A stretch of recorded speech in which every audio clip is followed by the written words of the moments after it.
श्री परमात्मने नमः। अथ तृतीयोऽध्यायः। अर्जुन उवाच ज्यायसि चेत् कर्मणस्ते मता बुद्धिर्जनार्दन तत्किं कर्मणि घोरे मां नियोजयसि केशव।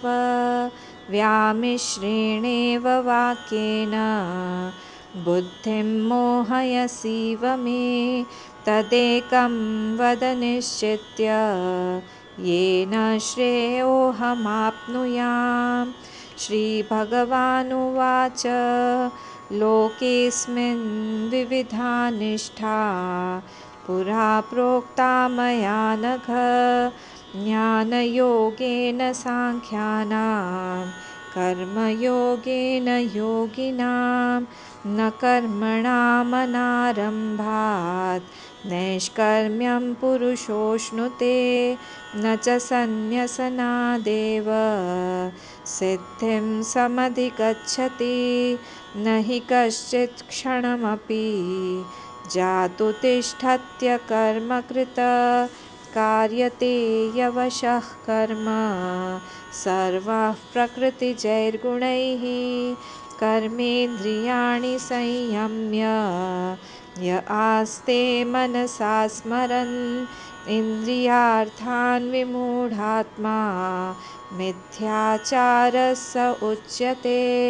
यस्त्विन्द्रियाणि मनसा नियम्यारभतेऽर्जुन कर्मेन्द्रियैः कर्मयोगम् असक्तः स विशिष्यते। नियतं कुरु कर्म त्वं कर्म ज्यायो यकर्मणः शरीरयात्रापि च ते न प्रसिद्ध्येद कर्मणः। यज्ञार्थात् कर्मणोऽन्यत्र लोकोऽयं कर्मबन्धनः। तदर्थं कर्म कौन्तेय मुक्तसङ्गः समाचर। सह यज्ञाः प्रजा सृष्ट्वा पुरोवाच प्रजापतिः अनेन प्रसविष्यध्वम् एषवोऽस्त्विष्टकामधुक्। देवान् भावयतानेन ते देवा भावयन्तु वः परस्परं भावयन्तः श्रेयः परमवाप्स्यथ। इष्टान् भोगान् हि वो देवाः दास्यन्ते यज्ञभाविताः तैर्दत्तानप्रदायेभ्यः यो भुङ्क्तेस्तेन एव सः। यज्ञशिष्टाशिनः सन्तः मुच्यन्ते सर्वकिल्बिषैः भुञ्जते ते त्वघं पापाः ये पचन्त्यात्मकारणात्। अन्नाद् भवन्ति भूतानि पर्जन्यादन्नसम्भवः यज्ञाद् भवति पर्जन्यः यज्ञः कर्मसमुद्भवः। कर्म ब्रह्मोद्भवं विद्धि ब्रह्माक्षरसमुद्भवं तस्मात् सर्वगतं ब्रह्म नित्यं यज्ञे प्रतिष्ठितम्। एवं प्रवर्तितं चक्रं नानुवर्तयतीह यः अघायुरिन्द्रियारामः मोघं पार्थ स जीवति। यस्त्वात्मरतिरेव स्यात् आत्मतृप्तश्च मानवः आत्मन्येव च सन्तुष्टः तस्य कार्यं न विद्यते।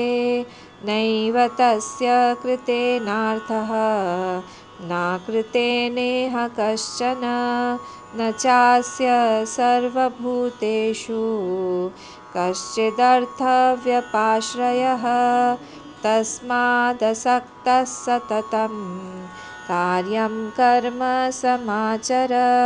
असक्तो याचरन् कर्म परमाप्नोति पूरुषः कर्मणैव हि संसिद्धिम् आस्थिता जनकादयः लोकसङ्ग्रहमेवापि सम्पश्यन् कर्तुमर्हसि यद्यदाचरति श्रेष्ठः तत्तदेवेतरो जनः स यत्प्रमाणं कुरुते लोकस्तदनुवर्तते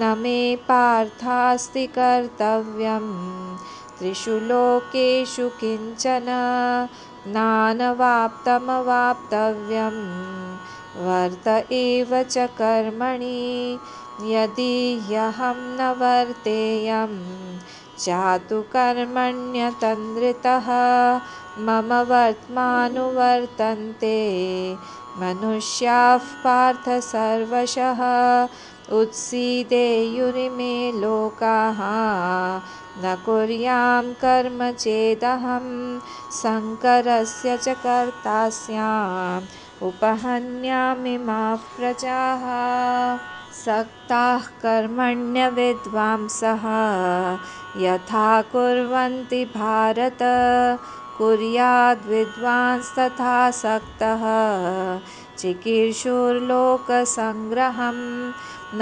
बुद्धिभेदं जनयेत् अज्ञानां कर्मसङ्गिनां जोषयेत् सर्वकर्माणि विद्वान् युक्तः समाचरन् प्रकृतेः क्रियमाणानि गुणैः कर्माणि सर्वशः अहङ्कारविमूढात्मा कर्ताहमिति मन्यते तत्त्ववित्तु महाबाहो गुणकर्मविभागयोः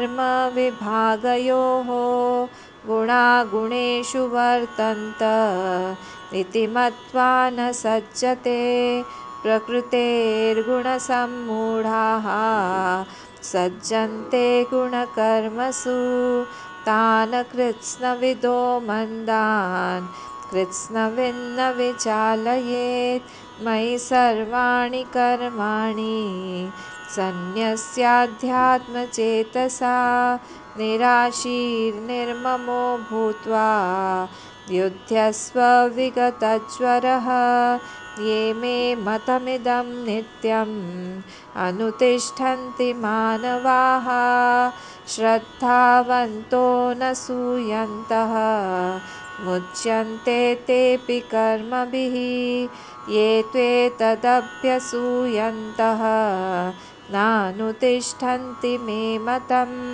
सर्वज्ञानविमूढांस्तान् विद्धि नष्टान् चेतसः सदृशं चेष्टते स्वस्याः प्रकृतेर्ज्ञानवानपि प्रकृतिं यान्ति भूतानि निग्रहः किं करिष्यति इन्द्रियस्येन्द्रियस्यार्थे रागद्वेषौ व्यवस्थितौ तयोर्नवशमागच्छेत् तौ यस्य परिपन्थिनौ श्रेयान् स्वधर्मो विगुणः परधर्मात् स्वनुष्ठितात् स्वधर्मे निधनं श्रेयः परधर्मो भयावहः अर्जुन उवाच अथ केन प्रयुक्तोऽयं पापं चरति पूरुषः